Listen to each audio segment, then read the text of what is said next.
मुख्यमंत्री योगी आदित्यनाथ बिजनौर पहुंचे और एक निजी रिसोर्ट में मुख्यमंत्री योगी आदित्यनाथ ने प्रबुद्ध वर्ग सम्मेलन को संबोधित किया। मुख्यमंत्री ने अपने संबोधन में बिजनौर से रालोद उम्मीदवार चंदन चौहान और नगीना से बीजेपी उम्मीदवार ओम कुमार के लिए जनता से वोट की अपील की। उन्होंने कहा कि वोट अगर गलत हाथों में जाता है तो कर्फ्यू लगता है और सही हाथों में जाता है तो कांवड़ यात्रा निकलती है। बिजनौर से नीरज कुमार की रिपोर्ट। हम यहाँ पर जिन महानुभावों के लिए आप सबका आशीर्वाद प्राप्त करने के लिए आए हैं, लोकसभा क्षेत्र बिजनौर से राष्ट्रीय लोकदल और भारतीय जनता पार्टी के संयुक्त प्रत्याशी के रूप में आपके बीच में उपस्थित हैं श्री चंदन चौहान जी।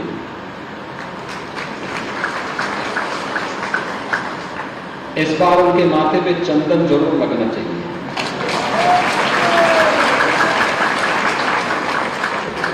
देखिए, इसी को संजोग कहते हैं। उनके पिताजी भी भारतीय जनता पार्टी और राष्ट्रीय लोकदल के ही गठबंधन से चुनाव जीत करके यहां से गए और मैं विश्वास के साथ कह सकता हूं, जैसे ही चंदन चौहान का नाम घोषित हुआ तो मैंने कहा देखो ये सीट हमारी 100% श्योर हो गई। और ऐसे ही लोकदल के सहयोग से भारतीय जनता पार्टी नगीना लोकसभा सीट जीती की, वहां से नेटवर्क से हमारे विधायक हैं श्री ओम कुमार जी, लोकप्रिय विधायक हैं, जनता के बीच में रहे रहते हैं, लगातार जनहित से जुड़े हुए मुद्दों पर काम करते हैं। आज पार्टी ने उन्हें नगीना लोकसभा सीट से अपना प्रत्याशी बनाया है। आपका आशीर्वाद उन्हें भी प्राप्त हो, इस दृष्टि से प्रबुद्ध जनों के बीच में हम दोनों प्रत्याशियों का परिचय कराने के लिए मुझे स्वयं आना पड़ा। यानी एक वोट की कीमत क्या होती है?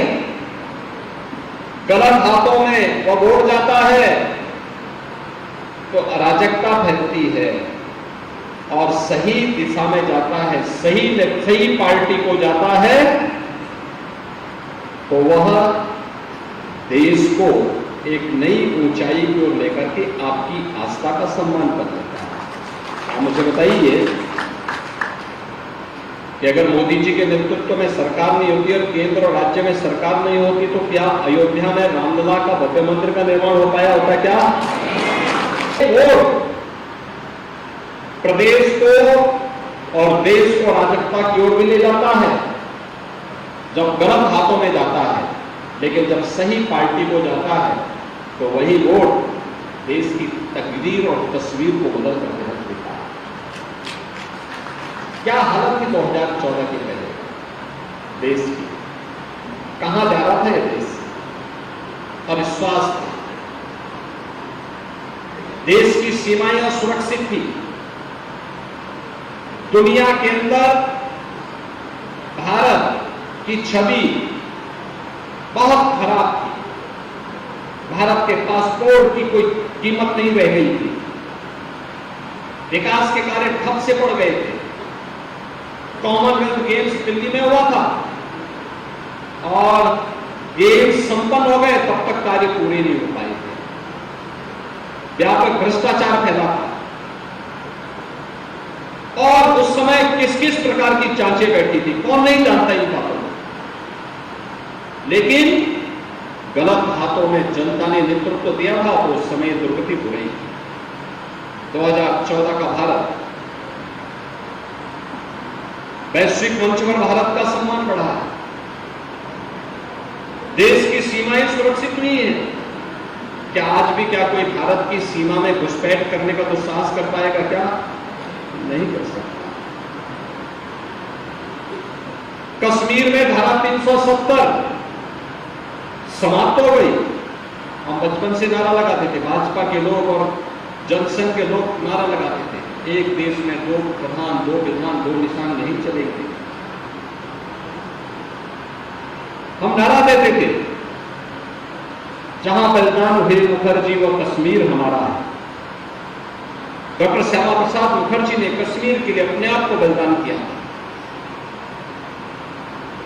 और पहली बार 1952 के बाद पहली बार कश्मीर में, क्योंकि कश्मीर में धारा 370 देश के अंदर उग्रवाद और आतंकवाद का कारण भी थी और हमारे सुरक्षा बलों के जवानों पर पत्थरबाजी के माध्यम से उन्हें चोटिल करने का काम भी करती थी।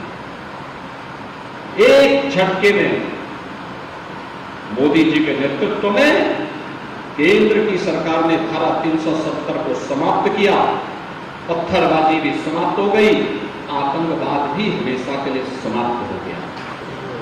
अयोध्या में आस्था का सम्मान हो गया। गलत हाथों में उड़ जाता है तो कर्फ्यू लगता है और सही हाथों में जाता है तो कावड़ यात्रा भी निकलती है। आज आप देख रहे होंगे, आज यूपी में कर्फ्यू भी नहीं है, दंगा भी नहीं है। आज यूपी में बेटी और व्यापारी दोनों सुरक्षित है। पर्व और त्योहार शांतिपूर्ण तरीके से मनाए जा रहे हैं, कहीं कोई अराजकता नहीं है। अयोध्या धाम में आप देख रहे होंगे और काशी में, काशी विश्वनाथ धाम में अब तक 2 करोड़ लोगों ने पिछले 2 महीनों के अंदर दर्शन कर दिया। उत्तर प्रदेश में पहले लोग नहीं आना चाहते थे, आज पूरा देश आने के लिए आपको दिखाई दे रहा। यहां पर श्री चंदन चौहान जी को और ओम कुमार जी को उनके पूरे अभियान के लिए अपनी शुभकामना देता हूं। आपका आशीर्वाद इनको जोरदार कर्तव्य से दोनों प्रत्याशियों का आशीर्वाद और विश्वास व्यक्त करता हूं कि जो टीम भारतीय जनता पार्टी और लोकदल ने बनाई है, जयंत जी के साथ भी हमारे पदाधिकारियों की बैठक हुई है, एक संयुक्त टीम बना करके ये मान करके चलना होगा कि बिजनौर लोकसभा सीट में हर एक भाजपा के कार्यकर्ता को, लोकदल के कार्यकर्ता को चंदन चौहान बनना पड़ेगा और नगीना में भाजपा और लोकदल के हर कार्यकर्ता को ओम कुमार बनना पड़ेगा और इसके लिए आह्वान करने के लिए आए हैं। चुनावी सभाएं संयुक्त रूप से होंगी, संयुक्त कार्यक्रम होंगे और संयुक्त अभियान चल करके हमें विजयश्री का वर्ण करना है। मोदी जी को तीसरे कार्यकाल के लिए 80 की 80 सीटें प्रदान करनी है। इस विश्वास के साथ मैं आज के अवसर पर अपने दोनों प्रत्याशियों के प्रति अपनी शुभकामना देता हूं। आप सबका हृदय से अभिनंदन करते हुए अपनी वाणी को विराम देता हूं।